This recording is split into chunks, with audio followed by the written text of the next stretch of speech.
Alright. Well, today's my birthday, January 12th. I'm turning 30 years old. 3 decades. So I just figured, I guess I might as well, if I'm ever going to, I might as well make this the time that I do the big self-indulgent life story video. Um, yeah, so I'll try and keep it like somewhat brief. I don't want to be too self-indulgent. But yeah, let me just talk about my life. Ugh. Face this way, maybe. So yeah, um, I was born in Seattle, and I lived there for the first 10 years of my life. My family is very religious. They're very traditional, I guess you would say. Not like super strict, I feel like, but definitely very religious. I was homeschooled until third grade. I have an older sister and a younger brother. And yeah, we were pretty, we weren't really allowed to do much as kids. We lived in not a bad neighborhood at the time, but like not a great neighborhood. And so our parents didn't let us outside.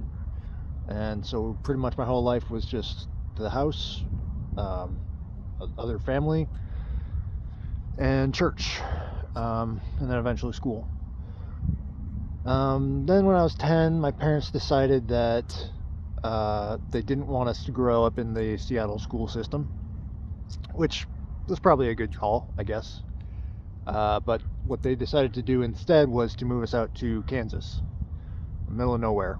My grandparents had moved there like a year prior, I think. My aunt was the first to move to Kansas on my dad's side. And she married a farmer. I don't really remember what the story is there, but she ended up in Kansas, and my grandparents ended up in Kansas, and we ended up in Kansas. So I was 10 years old. We moved to Kansas, and at first it felt a little more like free, because the whole town was religious, so my parents felt comfortable letting us just kind of roam around and talk to whoever we wanted and do whatever we wanted. It was a small town. I mean, I think back then it had a population of like 7,000, maybe. I don't know. It might be less than that now, honestly. I feel like that's kind of a thing in Kansas. But anyway, yeah. So that's where I went to like middle school and high school. And somewhere around when I was like 13, 14, my dad decided he wasn't making enough money in that small town to support a family of 5, despite the living costs being cheaper. The wages were also much less. So he decided he had to go live in a different city, and he came back and saw us every week, which then turned into every other week. And then at one point, it was Christmas, our parents sat us down and just said, like, yeah, we're having trouble with our marriage. And then I think it was a couple months later, they said, we're getting divorced. And they didn't talk to us about it. They didn't tell us why. They didn't, they never argued in front of us, which you can argue is a good thing, but I just felt blindsided, and felt like I had the rug pulled out from under me. All that talk about God and loyalty and faith and love and unconditional love, all that stuff. It's like, well, apparently my parents were lying to me about all that. And so I spiraled pretty hard into some depression and anger issues, and simultaneously, I was hitting puberty and going into high school. Things were getting harder at school.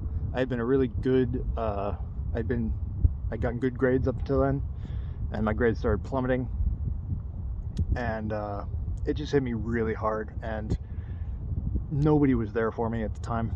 Like, My mom got really distant. My dad lived in a different city.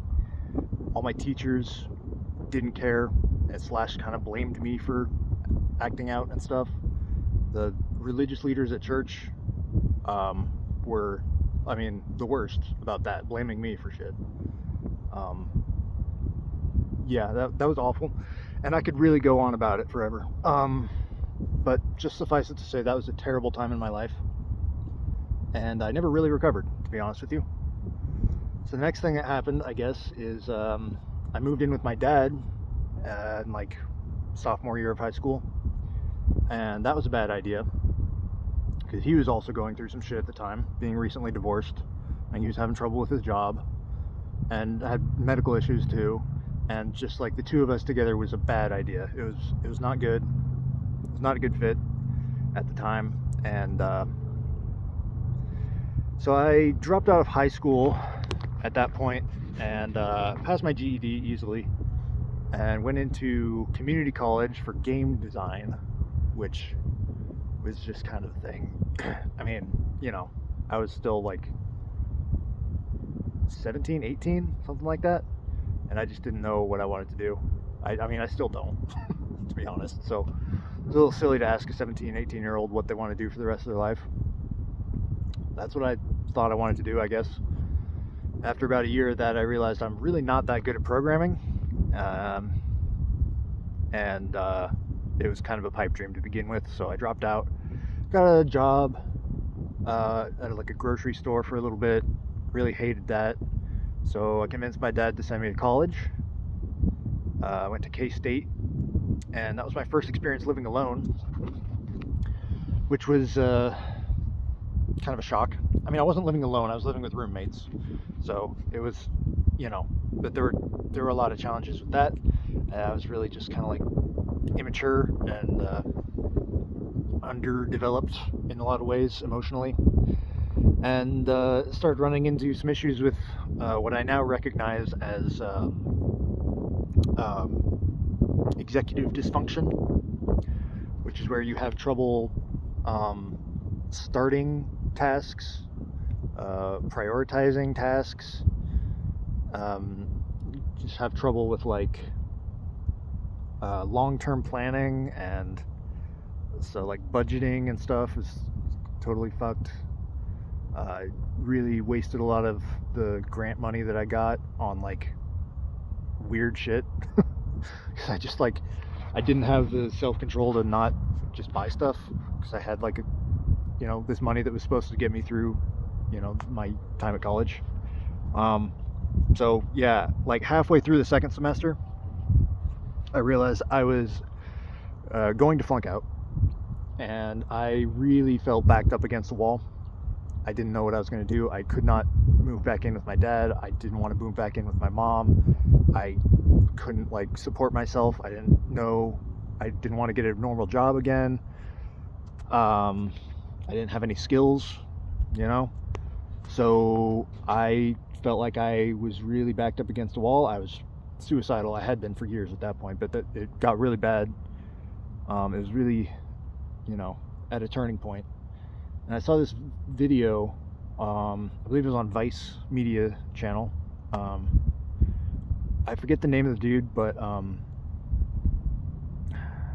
want to say David Choi, but that might be somebody else. But he did this video series where he hitchhiked across the country. I went, wow, you can still do that? I mean, I'd heard of it, but it always kind of seemed to me like something that was a thing of the past. You couldn't do that anymore, but here he was doing it. He hitchhiked all the way across the country. I was like, well, instead of killing myself, why don't I just do that? That might be something. So that's what I did. I left and I didn't tell anybody until I was in Colorado. And I went all the way out to Sacramento, got a bunch of shit stolen from me, like everything at that point. And then I went down to San Diego. I was using a website called couchsurfing.org at the time, and that was helpful, but I did still spend a lot of time on the street. I got sexually assaulted on one of those couchsurfing.org meetings. Actually, twice, but only once was like serious. Um, and then I just ended up like on the streets of San Diego, like begging for change. I distinctly remember spending several days in a Wendy's, just going up to people after they'd ordered, being like, "Hey, do you have any? Can I have your change?" And I would order the cheapest thing on the menu when I had enough. Eventually, I got out of there and I went north and slowly made my way up to Seattle, where I still had some family living. And from there, I made it back into. My dad bought me a plane ticket, back to Kansas, and yeah, so that whole thing lasted 4 months, and I believe I was basically 20 by the time I got back. I was probably like 19 or like 18, going on 19, and then so yeah, that was kind of like the second decade of my life. It was very, very chaotic and tumultuous and traumatic. Lots of stuff happened. And then going into my 20s, I tried to kind of get back to normal.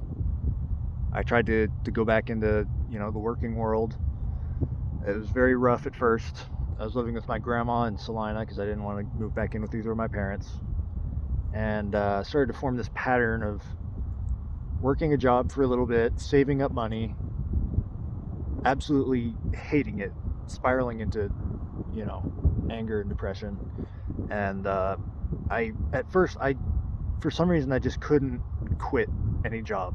I didn't want to quit. I didn't want to I saw it as like being weak and giving up. And so I would just like stay there until I couldn't take it anymore. And then I would either just stop showing up or like do something and get fired, start arguing with managers and stuff. Went through a couple jobs like that. And then I would burn through my savings, and I would run away again a couple times. I ran away to Austin one time. I was there for like a week. Got scammed out of a bunch of money, I think like $500-600 or something like that. And then went back and then got another job, saved up, got fired. I think I lived out of a car that my dad had given me for a while in Salina, and then I decided to move in with my mom. Got a job there, lasted like 4 months. Quit.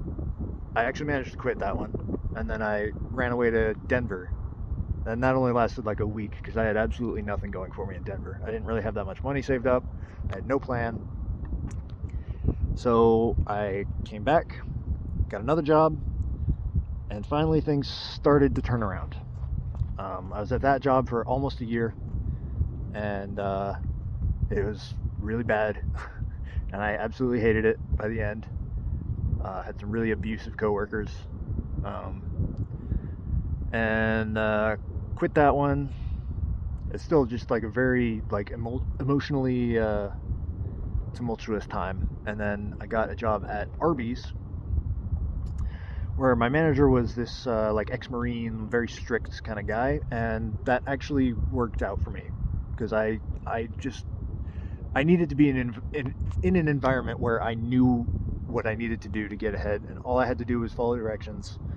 And I ended up working there for a year and a half.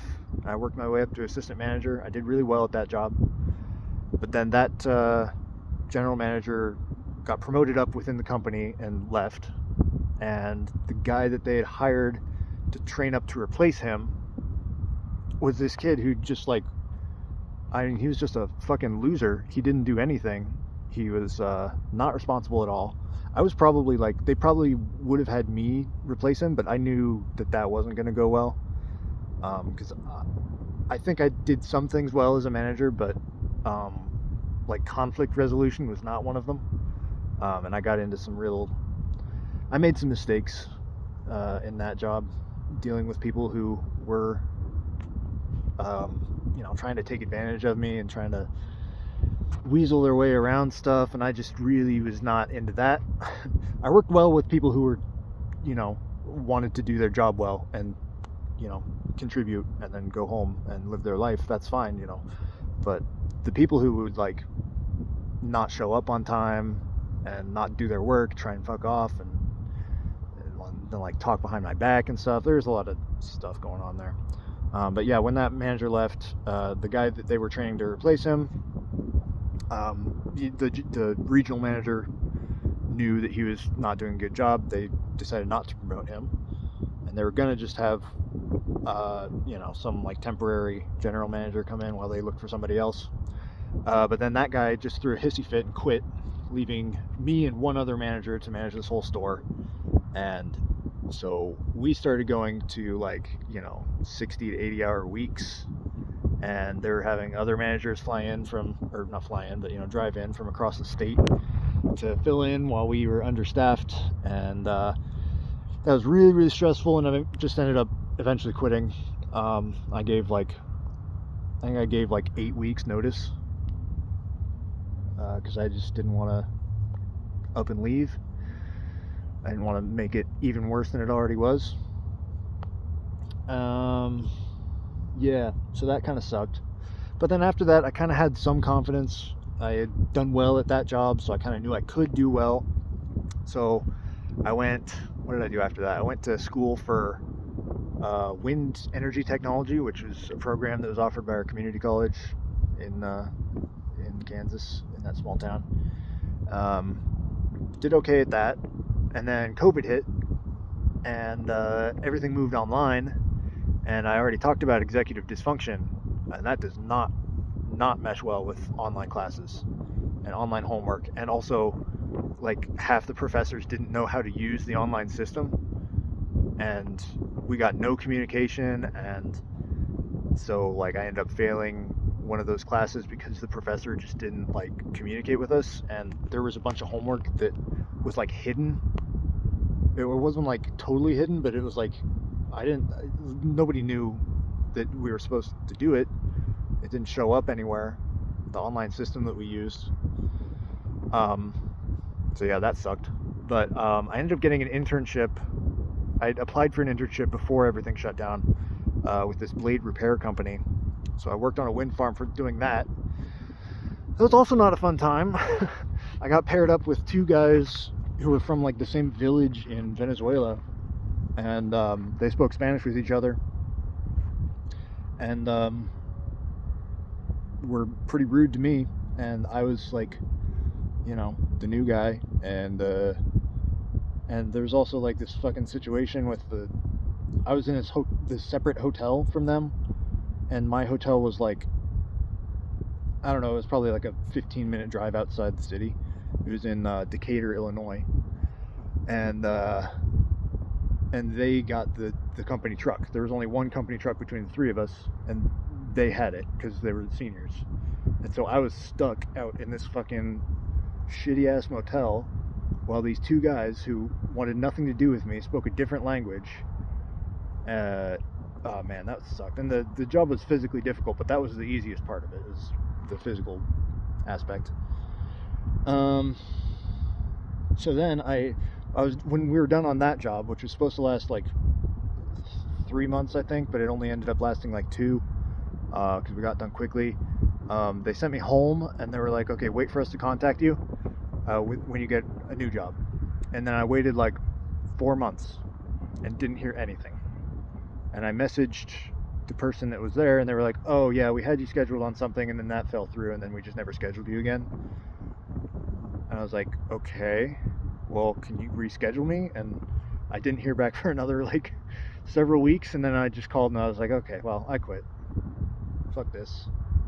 I think what they wanted me to do was call them and beg to be put on a project, but I'm like, fuck it, fuck that. What is this? What are we running here? What are you running here? This is not how you run a business. Still boggles my mind to this day. But anyway, it paid really well, so I had saved up a bunch of money. And then after that, I decided to move out on my own to Salina, which is a nearby city. It was much bigger. Well, much bigger than the place that I was at, which is tiny. And I worked at Lowe's there for a long time, for a year and a couple months. That's a long time for me. And then we're getting pretty close to when I left. So towards the end of my time at Lowe's, I don't know how much I really should say, but like considering all the illegal shit I've done on this channel so far, I might as well just say it. I grew mushrooms, psychedelic mushrooms, and for a period of like 2 months, I had a lot of mushrooms available to me, and I took them. Um, I don't think I ever did a dose over like 5 grams, but I got better and better at preparing the mushrooms as it went, and so the trips got more and more intense, and I was having a really bad time at work because it always gets worse for some reason. It starts off fine, and then relationships just keep deteriorating with my coworkers, with my managers, and also I was starting to really hate the customers at that job. A lot of really fucking entitled assholes coming in demanding shit. Yeah. Anyway, so yeah, all this stuff culminated in a couple of really bad mushroom trips, like nightmare. I experienced death. I saw the other side. I came back and I wasn't entirely sure that I was back. And I lived in this kind of shaky, half alive state for a couple weeks. And then I did it again. And I had another bad trip. Which was a little bit better because I at least kind of knew what to expect, and I also had somebody else there, so that was good. I would say that didn't directly lead to me quitting that job. There were other things going on, but eventually I quit that job, and I think I spent like 3 months coasting off my savings after that job. And then I got this job at a construction company, which was really bad. And you can see the pattern here, right? And then this construction company,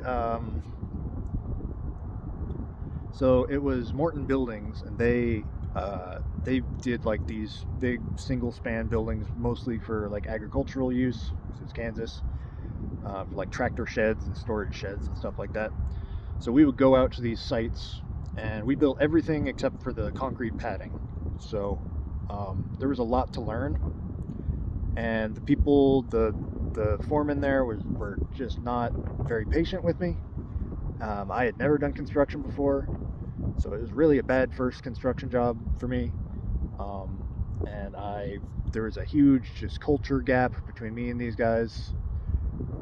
I'm a computer nerd who fucking does psychedelics and listens to heavy metal, and they were all like, born and bred country boys who listened to country music and drove pickup trucks and did like, construction, did like work on their houses and cars in their free time, and drank beer. And there's this culture gap, and there was the work was really hard, and there was a lot to learn, and I didn't learn it well enough, quickly enough. So after 3 months of that, I quit.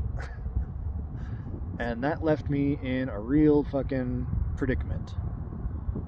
And I had been thinking for a few months about like running away again, because truth be told, those times back when I was 19, when I was on the road, those were some of the best times of my life. There was a lot of challenges, but it was like I was fucking free. And I missed that a lot. So I had saved up some money. Again, the construction job paid well, so I had saved up some money. I bought a bunch of stuff, and I was, I didn't even know if I was going to use it at first. I was like, I don't know. I waited another 3 months coasting off of savings, having this backpack and tent and stuff sitting there looking at me. And it came down to the point where I was like, okay, I'm not going to be able to make rent next month. I have to make a decision, and I made the decision. And that was when I filmed that first video on my channel and took off. And pretty much immediately I was like, this was a good decision. It's hard. Life on the road's hard. It's dangerous. It's uncomfortable a lot of the time, but like so is everything else in my life. And at least when I'm doing this, I get to decide. I'm in control. I get to decide where I go, when I go. There's nobody pressuring me. I mean, there is YouTube comments and me pressuring myself in the name of those YouTube comments. That's a lesson that I've had to learn the hard way. But this last year has been really interesting, and I'm like, it's a lot of it still feels very surreal, but so does everything else in my life, I suppose. So at the end of the day, I am who I am, and I feel more like myself than I have in a long time, and also less like myself than I have in a long time. So I don't know what the future holds. What's the next 30 years going to be like for me? Maybe it'll be better, maybe it'll be worse, maybe it'll be weirder. It'll probably be weirder. But that's what I'm thinking about today on my 30th birthday. Thank you for everybody who has supported me doing this. I probably wouldn't have made it without you.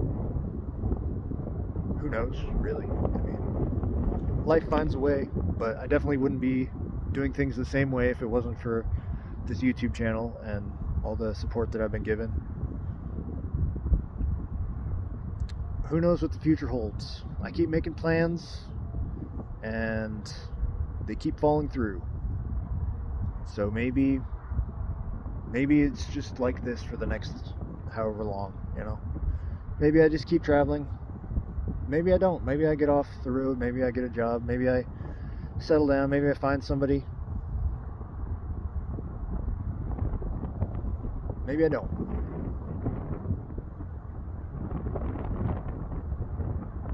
Who's to say?